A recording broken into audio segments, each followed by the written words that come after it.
the MondayMorningQuarterback.com. It was an interesting day, Peter, to say the least. I said yesterday, different teams reacted differently, different owners reacted differently. There's a warm spot in my heart when sports unites and people came together. And that part I loved yesterday. When you were calling your sources throughout the day, were you getting a lot of different emotional reactions from coaches and players, Peter? I got almost the same universal reaction, Colin, and that was that Donald Trump might have divided the country on this issue, but he has united the NFL. When's the last time that DeMaurice Smith and Roger Goodell agreed on anything? And I think that's one of the things to take away from this weekend. Where do we go from here? After the mania of one of the strangest football weekends I can recall in 34 years covering the league. What happens now? And I mean, Colin, as I pointed out in my column this morning, let's remember way back to the golden days of week 2, 8 days ago. Okay, 8 days ago. How many people? Okay, Marshawn Lynch sat. A couple of guys raised a fist. There were fewer than 10 people in the NFL in week 2 that had any sort of demonstration at all for this. This basically was dying out in favor of this players coalition that was trying to work with the league to basically allow more social activism among players supported by the NFL. Like, instead of just having Breast Cancer Awareness Month or whatever it is this year, let's have Social Activism Awareness Month. And so they were going to talk to the league and have serious dialogue about this. Well, all bets went off at 9 o'clock Friday night, when Trump called players SOBs. And Colin, it was such an extraordinary day, and it was capped for me. I'm there writing at 1:20 a.m., in my home in New York, and somebody tweets out, "Man, you've got to see this Josh Norman clip, from his post-game press conference after Oakland, Washington." And he's basically asking in almost a plaintive cry, am I in America? Am I an American? After what we heard Friday night and after what, the crowd cheers in Alabama to say fire the SOBs. And so I think now where we are is I think things are going to settle down some. People are still going to demonstrate, but I do think that it's going to get back to football a little bit more. And let's see what can develop behind the scenes to use the Trump comments as an impetus to improve the real activism of NFL players. Peter King joining us. Please go to his site, themmqb.com. Howie Long was on, always very thoughtful and conscientious. He came on earlier and he said, he goes, maybe I'm just old and don't get it. He goes, I watch OBJ and I watched that thing he did. And he goes, I just feel like there's nobody in the organization that can say, hey, come on now, let's get it together. What is your reaction to OBJ, the dog act, and the assertion that maybe there is a lack of leadership that to kind of go to OBJ and say, Peter, listen, kid, we love you, but you're hurting the team on stuff like that? I don't think that would happen on the Seattle Seahawks.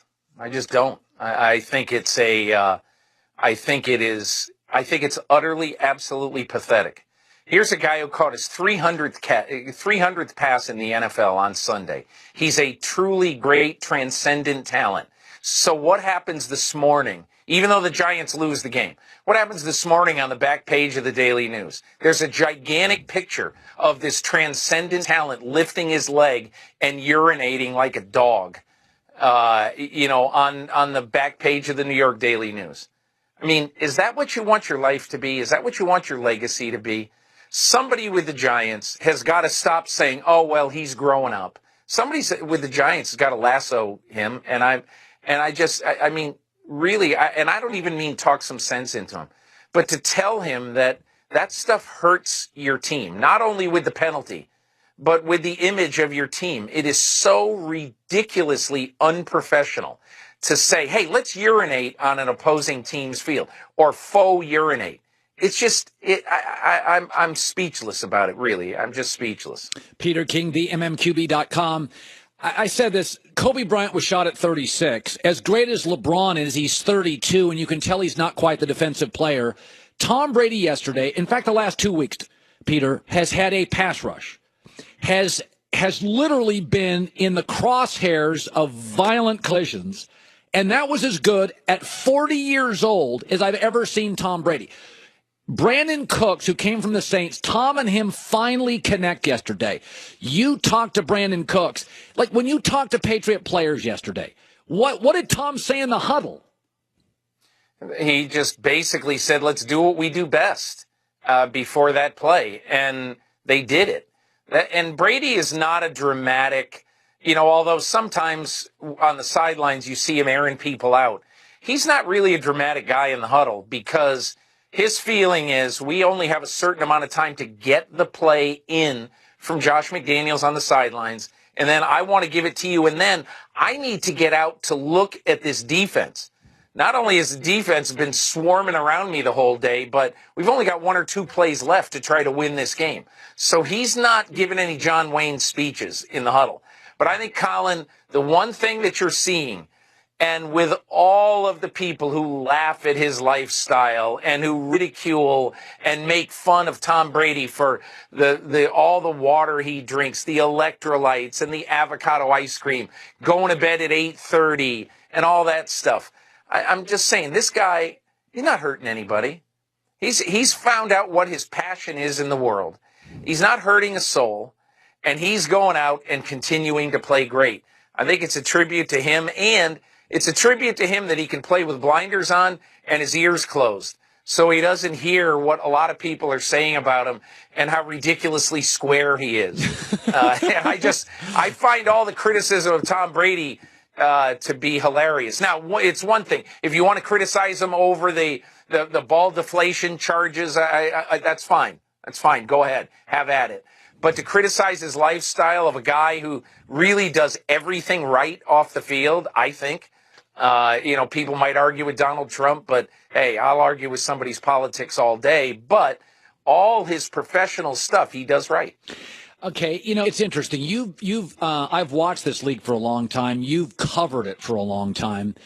And my takeaway after this weekend was this league's as good as its quarterbacks. And we got Manning retiring and Favre is out and Big Ben's getting older. Dak's the real deal. Wentz is the real deal. Goff's got the right coach. He's the real deal. I got to tell you something. Deshaun Watson's got something going. He does. Tonight, Dak's playing. I tell you, Derek Carr. You know what, Peter? I look around this league at young quarterbacks.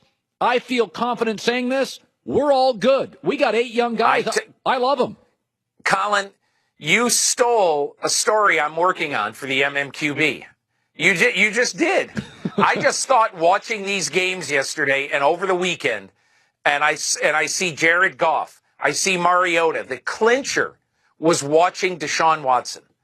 I was saying to myself, my gosh, this guy's going toe-to-toe with Tom Brady. Yes. Remember in the playoffs last year? Dak Prescott going toe-to-toe with Aaron Rodgers. So all of the the sort of quarterback greatness deniers or whatever we'd call it, like climate change deniers, all of these people who say that, oh my God, the world's going to hell in a handbasket because there are no good quarterbacks. Look at these young guys. It's incredible. If Jameis Winston can stop throwing interceptions for 5 minutes, he's got to look at the guys who've entered the league in the last few years. Look, what do we see from Trubisky? Trubisky looks like he's got a real chance. So I think, you know what that's born of, Colin? That's born of the year when you've got Christian Ponder, Jake Locker, and Blaine Gabbert. That's born of those guys going 8, 9, 10. So everybody says, see, you can't pick quarterbacks. Well, maybe guys, this is a special crop.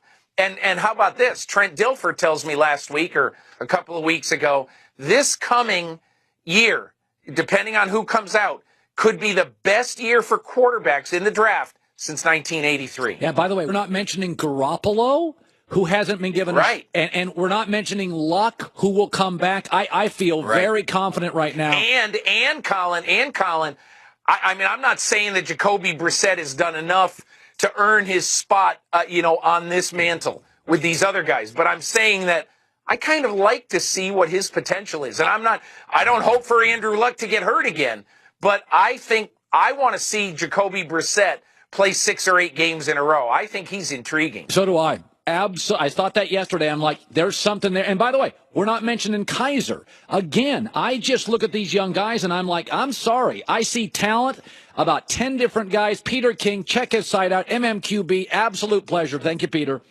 Thanks, Colin. Coming up next, desperate people and teams do desperate things. Oh, dear Lord, that's next. Stamps save you time and money, and which you can use to grow your business.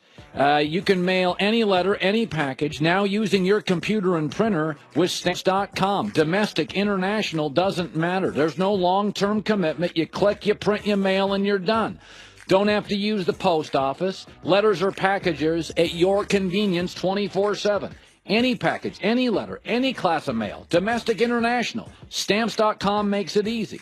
Right now, a 4-week trial plus postage and a digital scale without long-term commitments. Go to Stamps.com, click on the mic, type in Colin. Stamps.com, enter Colin. Never go to the post office again. No long-term commitment. Why wouldn't you try it? Stamps.com.